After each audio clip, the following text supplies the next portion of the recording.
దీర్ఘాయుష్మాన్ భవ. శివభగవానుడు నీకు మేలు చేస్తాడు. ఆసీనుడు కానాయనా.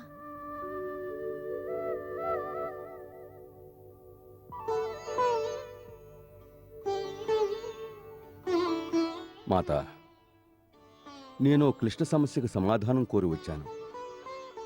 పరిష్కారం సూచించండి. వ్యాకుల చిత్తుడవై మాట్లాడుచున్నావు. అంతగా ఏమైనది వత్సా? జ్యేష్ఠ భ్రాత రావణుడు నన్ను లంక నుండి బహిష్కరించాడు. రావణుడు నిన్ను లంక నుంచి బహిష్కరించాడా? ఎందులకు? నేడు సభలో నన్ను చాలా అవమానించాడు. కారణం? సీతను అపహరించుకురావడం